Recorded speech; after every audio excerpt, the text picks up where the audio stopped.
Welcome sa paghimay natin ngayon ng isang kwento mula pa sa sinaunang panahon. Baka isipin nyo, history na naman, tapos na yan.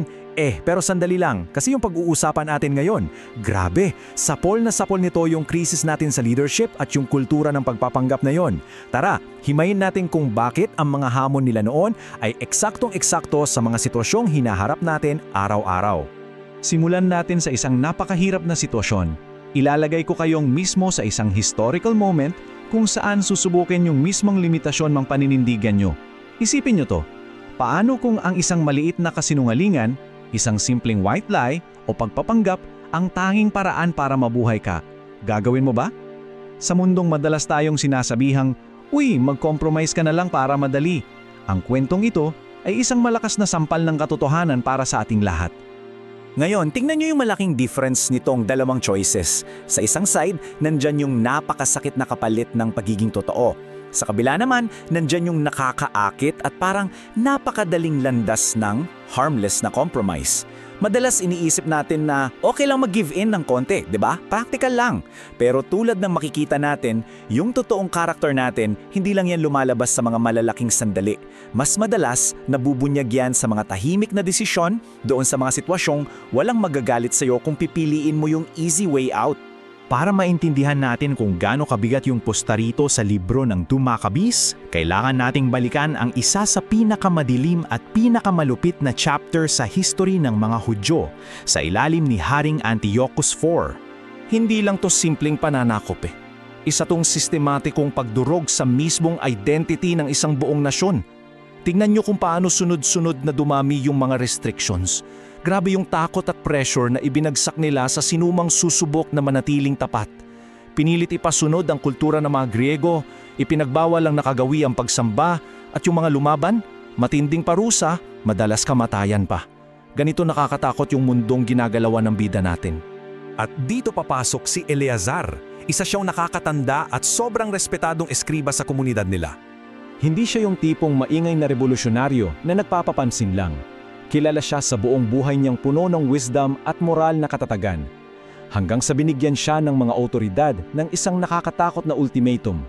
Labagin ang kanyang banal na batas sa pamamagitan ng pagkain ng karne ng baboy o harapin ang matinding torture at tiyak na kamatayan. Pagtanggi equals death.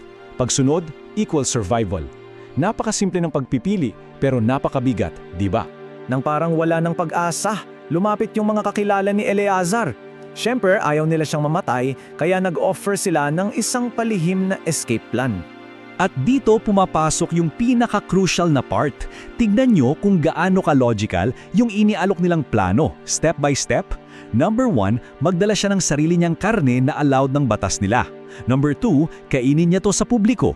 Number 3, magmukha siyang sumusunod sa utos ng hari. At number 4, mabubuhay siya. Sa unang tingin, sobrang perfect na solution na to. Ito na siguro yung ultimate temptation ng pagiging practical. Aminin na natin, karamihan sa atin malamang kukunin tong deal na to, di ba? Para lang iwasan yung unnecessary na pagdurusa at the same time, tapat ka pa rin privately. Mukha siyang matalino, practical, parang harmless nga Pero kailangan nating mag-pause sandali at itanong sa sarili natin, talaga bang walang masama sa pagpapanggap? Sa isang hindi inaasahang twist ng kwentong ito, ginulat ni Eleazar ang lahat at matapang na tinanggihan ang easy way out. Narealize niya kasi ang isang napakalalim na katotohanan na madalas nakakalimutan ng ating modernong kultura. Maaaring hindi pansinin ng mga tao yung mga magaganda mong speech, pero hindi nila makakalimutan yung halimbawa mo. Actions teach louder than words. Hindi niya masikmura na yung buong buhay niya ng katapatan, mauuwi lang sa isang malaking palabas o kasinungalingan sa harap ng publiko. Alam niya kasi na yung panlilinlang, hindi ang karapat-dapat sa edad at reputasyon niya. Mas malala pa doon, alam niyang kung magpapanggap siyang sumusunod, ituturo niya sa mga kabataan na mas mahalaga ang survival kaysa sa paninindigan. Isipin niyo, kung ang isang respetadong elder ay bumigay dahil sa pressure, iisipin ng mga nakababata na yung mga prinsipyo natin pwede palang i-adjust o i-negotiate kapag naging mahirap na ang buhay. Kaya, paano nga ba nagre-reflect yung sinaunang desisyon na to ni Eleazar sa sitwasyon natin ngayon? Alam naman natin na nabubuhay tayo ngayon sa panahon kung saan talamak ang krisis sa pamumuno. Ang daming nagsasalita tungkol sa values, pero kabaliktaran naman yung ginagawa, di ba? Ang totoong leadership, hindi yan base sa status, o dami ng followers. Nakabase yan dito. Ang personal na consistency. Yung pamumuhay na talagang naka-align sa mga prinsipyong sinasabi mong pinapahalagahan mo, kahit pa ang kapalit nito ay mawala sa iyo ang lahat. Kung titingnan niya tong slide na to, makikita niyo kung paano unti-unting nasisira ang karakter ng tao. Nagsisimula yan sa maliliit at parang inosenteng pagpaparaya. Isang compromise, susundan ng isa pa.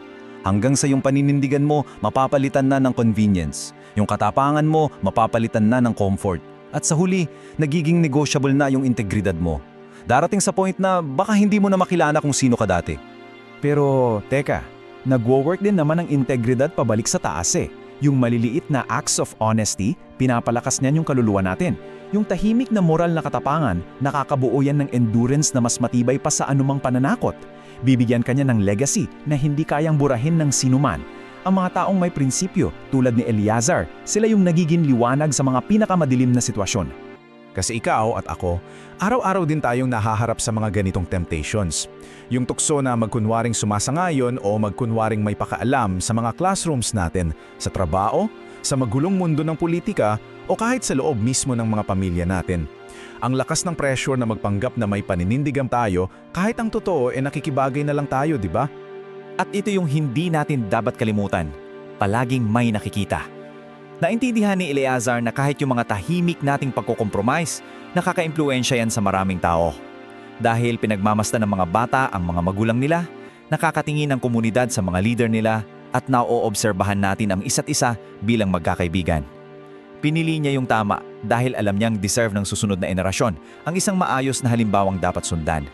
Ipinakita ni Eleazar kung ano talaga ang tunay na kalayaan. Hindi niya hinayaan na yung natural na instinct niyang mabuhay ay manalo laban sa malalim niyang moral na paninindigan. Sa pagtanggi niyang mangsinungaling para lang masave ang sarili niya, napatunayan niyang mas matimbang ang prinsipyo kaysa sa physical na kaligtasan. Sa isang mundong puno ng pagpapanggap, mga performance sa social media at pandilin lang, uhaw na uhaw tayong lahat sa authenticity. Naghahanap tayo ng mga taong talagang isinasabuhay kung ano yung sinasabi nila. Naging ganyang tao si Eleazar, hindi dahil pinili niya yung safe, kundi dahil pinili niya yung totoo. Bago tayo magtapos, gusto kong iwan sa inyo yung medyo uncomfortable pero napakahalagang tanong na to para pag-isipan nyo. Anong mga prinsipyo ang handa mong ipagtanggol? Lalo na kapag naging mahirap at hindi na komportable ang paninindigan para dito. Tatayo ka ba para rito? O pipiliin mong magpangbap na lang din? Isipin nating mabuti yan.